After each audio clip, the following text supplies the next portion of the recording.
Hello दोस्तों, आज का जो वीडियो है वो मेरा उन फ्रेंड्स के लिए है, या तो वो प्राइवेट जॉब कर रहे हैं या फिर वो जॉब छोड़ के अपनी एंटरप्रेन्योरशिप की जर्नी स्टार्ट करना चाहते हैं। जब भी आज के जो रिस्की इन्वायरमेंट चल रहा है, जैसे कि आप देख रहे हैं कोरोना में काफ़ी लोगों की जॉब गई, अभी भी जो अच्छी बड़ी-बड़ी कंपनियां काफ़ी कॉस्ट कटिंग में सब लगे ही हुए हैं। तो कहीं न कहीं आपको एक जॉब पे आप डिपेंड होके नहीं रह सकते। उसके साथ-साथ आपको मल्टीपल सोर्स ऑफ इनकम बनाने पड़ेंगे। अब वो मल्टीपल सोर्सेज़ ऑफ इनकम क्या हो सकती है, वो आपको देखना पड़ेगा कि आपका इंटरेस्ट किसमें है और साथ में आप आपके सामने अपॉर्च्युनिटी कैसे है।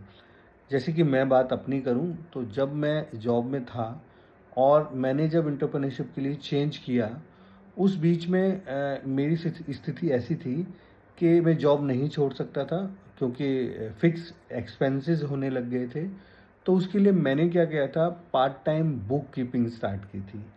तो आप भी मेरी तरह या तो पार्ट टाइम बुक कीपिंग, जिसमें छोटे-छोटे क्लाइंट, मैं अकाउंट्स की बात करूँगा, क्योंकि मैं अकाउंट्स का विद्यार्थी रहा हूँ, स्टूडेंट रहा हूँ। अकाउंट्स की फील्ड में ही हूँ अकाउंट्स, और अब मैं एज़ ए लॉयर हूँ, आईपीआर अटॉर्नी हूँ। तो उस समय को मैं याद करूँ तो मैंने स्टार्ट किया था कि छोटे-छोटे काम पकड़ने शुरू किए। तो आप भी, अगर आपका इंटरेस्ट एजुकेशन में है, अगर आप अकाउंटेंट हैं और अपने एंटरप्रेन्योरशिप या स्टार्ट करना चाहते हैं, और नई एंटरप्रेन्योरशिप भी नहीं स्टार्ट करना चाहते, पर आजकल का जो रिस्की माहौल है, इसमें आपको अपनी सेकंड इनकम को क्रिएट करना, जनरेट करना आपको आना चाहिए, और आपको आपके पास सेकंड इनकम आपकी होनी चाहिए। और उस सेकंड इनकम क्या हो सकती है, या तो आप अगर एजुकेशन में इंटरेस्टेड हैं, तो आप बच्चों को पढ़ाना शुरू कीजिए, अकाउंट्स पढ़ाइए, टैक्स पढ़ाइए, है ना? अगर आप बुक कीपिंग कर सकते हैं, तो आप पार्ट टाइम, क्योंकि जो छोटे-छोटे जैसे अब तो जीएसटी नंबर ऑलमोस्ट सब बिजनेसमैन के पास होता ही है, बट वो बड़े कंसल्टेंट या सीएस को हायर नहीं कर पाते, और या हायर भी कर लेते हैं तो उनकी डे बुक मेंटेन करने के लिए उनको अकाउंटेंट की ज़रूरत पड़ती है, तो आप उस सब के लिए अप्रोच कर सकते हैं, है ना? या फिर आप एक किसी भी कंपनी के मेडिकल एक्चुअल में नेसेसिटी बनती जा रही है, मेडिकल इंश्योरेंस। तो आप किसी कंपनी से, एलआईसी तो नहीं देती है, बहुत सारी ऐसी कंपनियां हैं जो मेडिक्लेम इंश्योरेंस एजेंट का एग्ज़ाम होता है, वो आप क्लियर करके एजेंट भी बन सकते हो, मेडिक्लेम इंश्योरेंस में काम कर सकते हो। तो कुछ भी करके आप छोटे-छोटे इस पोर्शन है, इसमें आप स्टार्ट कर सकते हो, ताकि एक सेकंड इनकम आपके पास रहे। और स्टार्ट करने के बाद जब आप उस प्रोसेस में आगे बढ़ेंगे, आपकी इनकम बढ़ेगी, तो फिर कहीं न कहीं आप उस रिस्क को बीट कर सकते हैं जो जॉब छोड़ने का है।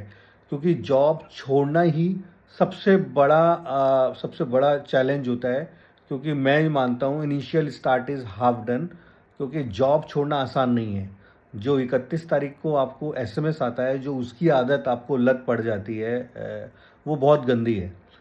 क्योंकि बिज़नेस में अगर आप सक्सेस होते हैं, तो आप सोच नहीं सकते कि आप कहाँ होंगे, है ना? आपके बैक ऑफ माइंड में भी वो चीज़ नहीं है, और जॉब में वो काम आप कभी नहीं कर सकते।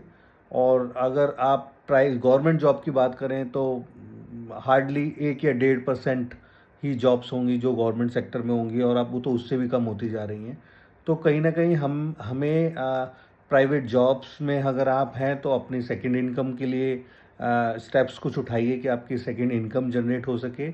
और अगर जॉब छोड़ के आप एंटरप्रेन्योरशिप की तरफ जाना चाहते हैं, तो साइड बाय साइड आप और सोर्सेज ऑफ इनकम को ढूंढना शुरू कीजिए, ताकि आप जो आपको सैलरी मिल रही है, उसके आसपास तक आप पहुंचने की कोशिश करें। ये एक सोर्स ऑफ हो सकता है। और जैसे कि आप अगर जॉब में हैं, तो ऑब्वियस सी बात, आप सर्विस सेक्टर में हैं, तो पहले सर्विस सेक्टर को प्रेफरेंस दें, क्योंकि सर्विस सेक्टर में रिस्क होता है वो कम इन्वॉल्व होता है। क्योंकि आप अपने, मान लो आप पार्ट टाइम अगर किसी को पढ़ा रहे हो, बुक कीपिंग कर रहे हो, तो आपकी कॉस्टिंग तो नहीं लग रही कुछ ना, आपकी जो लेबर लग रही है या मैन पावर जो आप दे रहे हैं, आपके स्किल्स लग रहे हैं। वहाँ पर आप वैल्यू जो एड ऑन कर रहे हैं वो स्किल्स के रूप में कर रहे हैं, आप मॉनेटरी टर्म्स में कुछ एड ऑन नहीं कर रहे। अब अगर आप प्रोडक्ट की तरफ जाते हैं, तो आप उसको गुड्स को परचेज करना, फिर उसको सेल करना, फिर ड्यूज़ के लिए आपको अप्रोच करना, तो वो थोड़ा सा बड़ा काम है। बट तो आप पहले सर्विस सेक्टर को चूज़ कीजिए, फिर धीरे धीरे खड़े होते, क्योंकि सर्विस सेक्टर में एक प्रोफेशनल का, उसके जो वर्किंग आवर्स होते हैं, वही उसकी वर्किंग कैपिटल होती है। तो वो सब आप कर सकते हैं, बट गुड्स को पहले चूज़ ना करें। पहले आप अपने क्योंकि रिस्क भी इन्वॉल्व रहता है, और दूसरा आप अफ़ोर्ड भी नहीं कर सकते कई लोग ना, क्योंकि गुड्स माँगती है इन्वेस्टमेंट, और इन्वेस्टमेंट होनी चाहिए बिज़नेस करने के लिए। तो सर्विस सेक्टर में उतनी इन्वेस्टमेंट नहीं लगती, उसमें आपको बेसिक रिक्वायरमेंट अगर मिल जाए तो वहाँ से आप स्टार्ट कर सकते हैं। तो दोनों लोगों के लिए बड़ी इंपॉर्टेंट वीडियो है। एक तो जो जॉब में है तो अपना कोशिश करें कि सेकंड इनकम को जनरेट करने की कोशिश करें, और जो अपने जॉब छोड़ के एंटरप्रेन्योरशिप अपना बिजनेस स्टार्ट करना चाहते हैं, उनको भी जॉब रहते रहते जिस भी फील्ड में वो बिजनेस करना चाहते हैं उसके एटलीस्ट इतना कर लें कि वो एक लेवल तक इतना पहुंच जाएं कि वो फिर जो बेसिक नेसेसिटी है उसके लिए परेशान ना हो। Thank you so much.